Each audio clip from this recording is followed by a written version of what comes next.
Now, the other thing is this. We can't know literally the day or the hour, and I'm not proclaiming to know, just so someone doesn't take part of what I'm saying and say, he's saying he knows the day and the hour. What I am saying is this, and I have to say what I am saying as well as what I'm not saying. Okay, now, I believe that there are certain seasons that Messiah is going to intersect human history. I just talked about different seasons. I want you to follow this. There is a time of a hunting season for the Messiah. The first time he came, it was Nisan to Sivan, or April to June, Passover to Shavuot. That's when he came. He came, okay, and he dies at Passover. Passover is fulfilled. Unleavened bread is fulfilled. Fruits is fulfilled. Okay, Shavuot or Pentecost is fulfilled. The hunting season for the Messiah was Nisan 1, the beginning of the religious year, which we just experienced. But guess what? His second coming is tied to the 7th month. If you believe the Lord is the same yesterday, today, and forever, if he fulfilled the spring feast to the day of his first coming, he will fulfill the fall feast to the day of his second coming. So let's take a look. What do we have in the season for the Messiah to be looking for him in the 7th month? Oh, wow, 7, that's pretty significant, which is the month of Tishri. What do we have? Rosh HaShanah. I believe is on Rosh HaShanah is when the resurrection of the dead will take place. Now, I don't know what year, but I'm telling you the season, the time for the resurrection of the dead, and those of you who have gotten my book, God's Date Timer, or the Feast of the Lord, I prove scripturally how the resurrection of the dead will happen some year on Rosh HaShanah. So every year we look for the resurrection of the dead on Rosh HaShanah. But guess what else? The first year of every 7-year Shemitah cycle is when we watch to see if the tribulation begins. How many of you know the prophet Daniel was Jewish? He wasn't a Christian. He wasn't on a Roman pagan calendar. The whole reason they went into Babylon is because they weren't keeping the Shemitah cycle. That's why they were 70 times 7, okay, 490 years, but they didn't keep it every 7th year, so that's why they spent 70 years in Babylon, because they weren't keeping the Shemitah cycle. We know from Daniel, there's 1 week left, right, of 7 years. That cannot begin any moment. It can't begin any year. It has to begin the first year of a Shemitah cycle because it's a Shemitah calendar that's being used. This fall begins a new Shemitah cycle on Rosh HaShanah. So if the tribulation does not start this fall, it can't start for 7 more years. Is everyone following me? When you understand the seasons. So what do we see here? The spring feast had to be fulfilled in order. You can't have Shavuot until he rises from the dead. He can't rise from the dead until he's buried. They're not going to be burying him until he dies. Okay, so they're fulfilled in order. The next feast to be fulfilled is Rosh HaShanah, the Feast of Trumpets, the big blast of the shofar.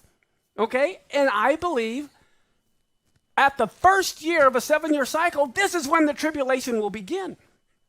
Okay, we're going to hear the sound of that shofar some year on Rosh HaShanah, and at that last trump, we will all be resurrected from the dead. I believe Rosh HaShanah is the very day Yeshua is crowned King of Kings and Lord of Lords. Who wants to be there for the coronation ceremony of Yeshua? Party time!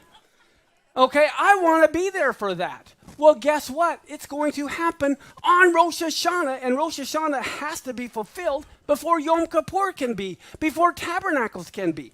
And so also, now it may not be the same year, but during this season, we'll see Yom Kippur fulfilled, where Israel will have the blinders removed. They'll understand Yeshua is the Messiah. That will happen on Yom Kippur. It will happen during the feast of the 7th month. Now, what's amazing about Yom Kippur, it is the year of Jubilee is only proclaimed on Yom Kippur every 50 years. And that is incredible. Now, look at the next thing that happens in the 7th month. season of looking for the Messiah. It's the Feast of Tabernacles. So what does that refer to? Okay, first the tribulation has to begin. Then at some point during the tribulation, some year in that same month on Yom Kippur, Israel realized Yeshua is the Messiah. And then the Feast of Tabernacles will be fulfilled, where he tabernacles among men for 1,000 years. This is why in Zechariah 14, all the nations have to come up and keep the Feast of Tabernacles, because they have to honor the Lord as king over all the earth. Now, there's an amazing thing about the Feast of Tabernacles. Every 7 years, there is what is called the Hakel. Look at Deuteronomy 31, 10 through 12.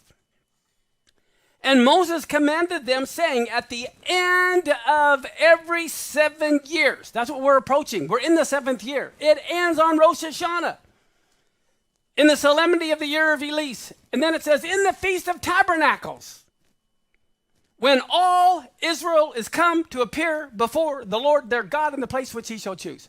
Okay, you have to understand, every year, only the men were required to go to Jerusalem. The women were never required to go to Jerusalem for the feast. But they always went because they loved to socialize and party and have a good time. But they weren't required. But in the 7th year, or actually in the beginning of the first year of a Shemitah cycle, every 7th year, all the women also were commanded now to come. Look at this. Gather the people together, the men, the women, the children, the stranger that is within your gates, that they may hear, that they may learn and fear the Lord your God and observe to do all the words of this law.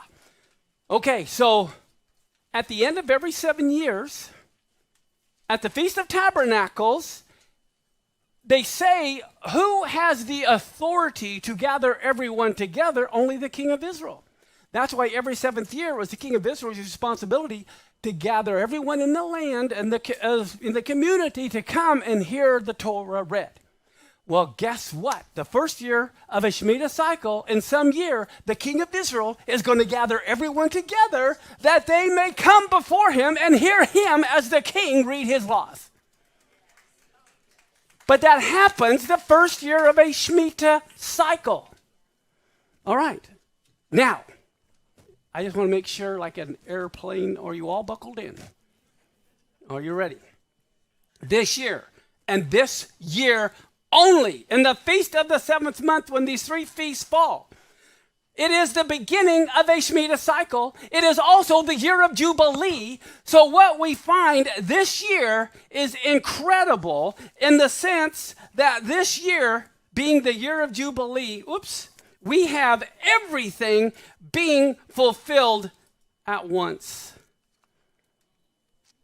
This fall begins a Shemitah cycle. This fall is a year of Jubilee. This fall is the date the king of Israel gathers everyone together. This can only happen every 50 years. What are the odds Messiah is going to wait another 50 years? God forbid.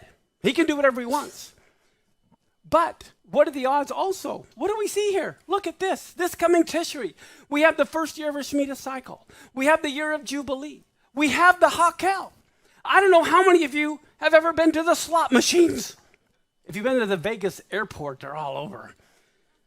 But what are the odds? Rosh HaShanah is 9/26/22. Sukkot is 10/10 when the Hakel is read. And what do we see? Let's watch our slot machine. Drum roll. There we go. Look at that. The appointed times. The trumpets, the New Year 7-year cycle, Yom Kippur, year of Jubilee, Tabernacles, the Hakel. This can only happen this year and won't again for 50 more years. I want you to realize we're like 5 months away from this event.